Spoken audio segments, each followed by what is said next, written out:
a great night. God is so good all the time. Thank you, New Hampshire, for the love, the kindness, the support, and a great night here tonight. Thank you so much. I want to first say thank you to my husband, who I know is watching right now. I love you. We're excited to have you. Thank you. I want to thank my kids who are here, Rena and Naylan and Josh, who have really kind of stepped up and just given me the support I need. You know, you really pull on your family when something like this happens, and I am incredibly blessed by their support. I have my parents at home, and I will always say that the way they raised me, to know that we lived in the best country in the world, but to also know that the best way you appreciate your blessings is to give back. Thank you, Mom and Dad. I love you so much.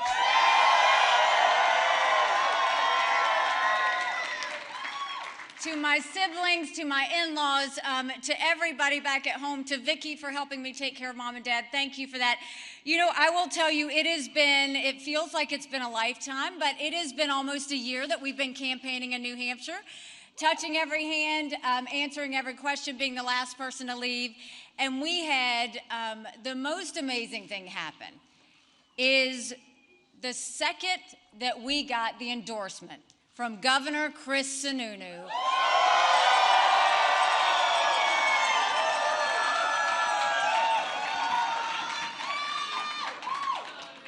I mean, a true governor that doesn't stand behind a podium. He shows up at a diner. He shows up at the brewery. He loves the people of New Hampshire. He has been with me every single day at every single event. Chris, I couldn't have done it without you.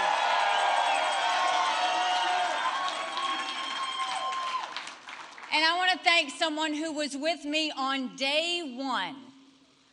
He's a patriot. He's a hardcore conservative. And he is my friend, General Don Bolduc. And Sharon, thank you so, so much.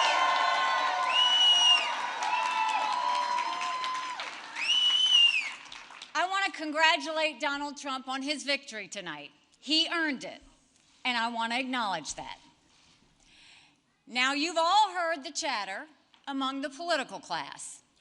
They're falling all over themselves, saying this race is over. It's not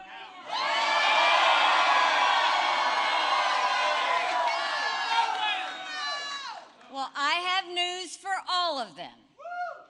New Hampshire is first in the nation. It is not the last in the nation.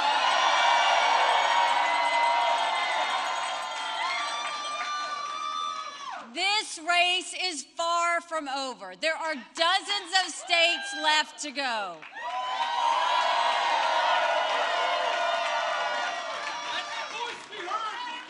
And the next one is my sweet state of South Carolina.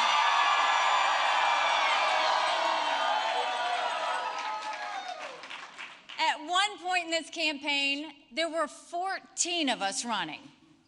And we were at 2% in the polls. Well, I'm a fighter. And I'm scrappy. And now we're the last one standing next to Donald Trump.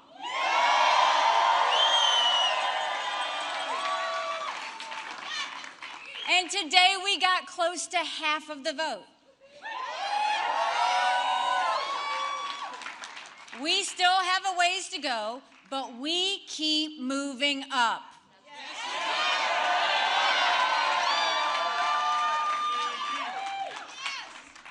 For a lot of people, politics is way too personal. It's not personal for me. I voted for Trump twice. I was proud to serve America in his cabinet. I agree with many of his policies. I decided to run because I'm worried about the future of our country and because it's time to put the negativity and chaos behind us.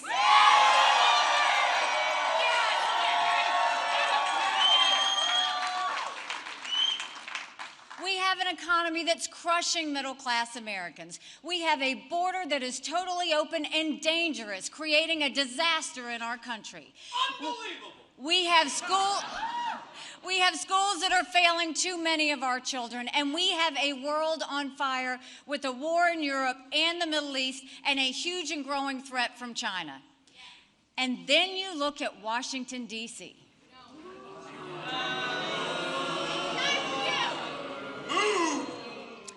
We have a Congress that fights about everything and accomplishes nothing. And we have Joe Biden in the White House making one bad decision after another, when he's making any decisions at all. Our country's in a real mess. We need an accountant.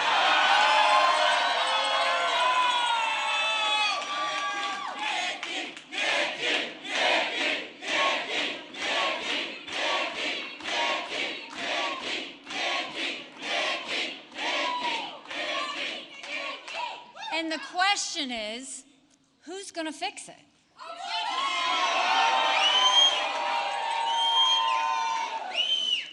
With Donald Trump, Republicans have lost almost every competitive election. We lost the Senate. We lost the House. We lost the White House. We lost in 2018. We lost in 2020. And we lost in 2022. The worst kept secret in politics is how badly the Democrats want to run against Donald Trump. They know Trump is the only Republican in the country who Joe Biden can defeat. You can't fix the mess if you don't win an election. We want to win. A Trump nomination is a Biden win and a Kamala Harris presidency. Dump Trump. I defeat Biden handily.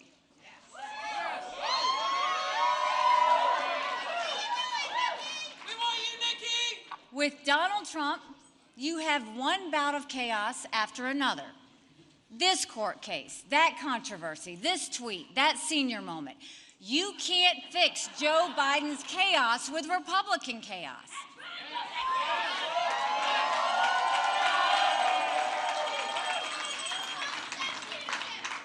The other day, Donald Trump accused me of not providing security at the Capitol on January 6th.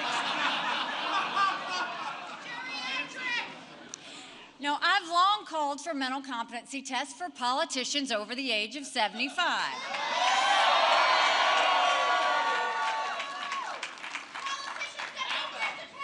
Trump claims he'd do better than me in one of those tests. Maybe he would, maybe he wouldn't. But if he thinks that, then he should have no problem standing on a debate stage with me.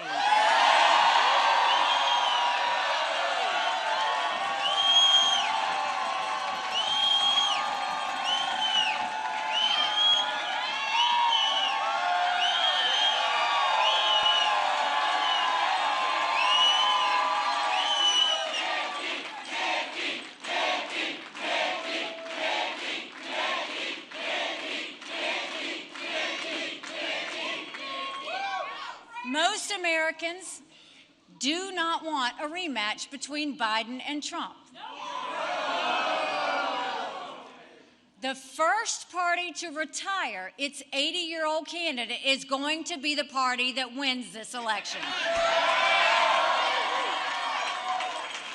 And I think it should be the Republicans that win this election. So our fight is not over, because we have a country to save. In the next 2 months, millions of voters in over 20 states will have their say. We should honor them and allow them to vote. And guess what? In the next 2 months, Joe Biden isn't going to get any younger or any better. We'll have all the time we need to defeat Joe Biden.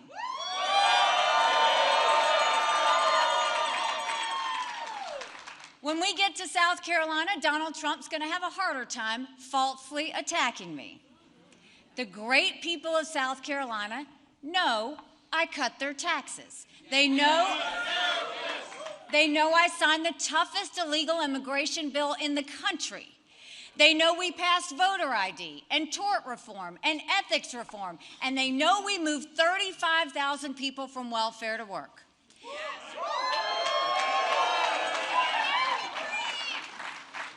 Every time I've run for office in South Carolina, I've beaten the political establishment. They're lined up against me again. That's no surprise. But South Carolina voters don't want a coronation. They want an election.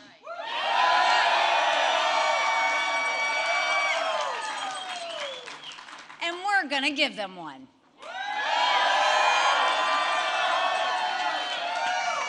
Because we are just getting started. Thank you for the energy.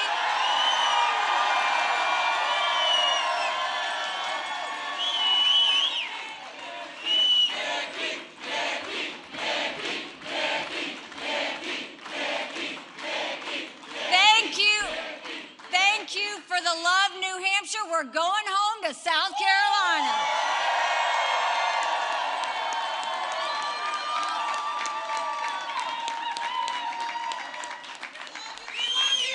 I love you too. Thank you. Thank you. Now, I want to say it's really important that I say some additional thank yous. I thanked Governor Chris Sununu and General Don and Sharon Bolduc, but I also want to mention just a few other people who've been incredibly gracious to us. To the entire Sununu family, including Governor John Sununu and Senator John E. Sununu, thank you, thank you, thank you. Senator Judd Gregg, thank you for your advice, thank you for your encouragement, and thank you for your support. I'm truly grateful.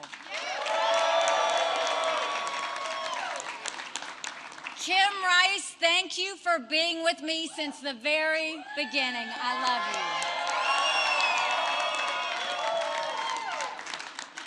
And to Janine Cooper, Mary Mayville, Melinda Tarango, and our amazing women for Nikki, thank you.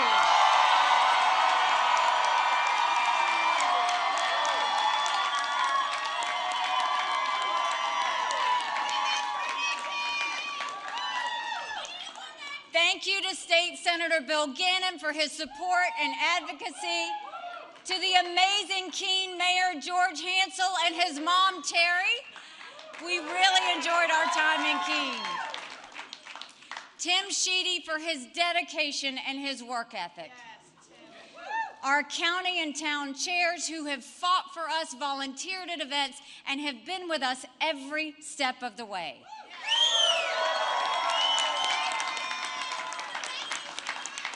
I said this to you before.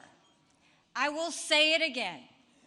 I am going to spend every single day proving to you that you made the right decision. God bless you. Thank you very much.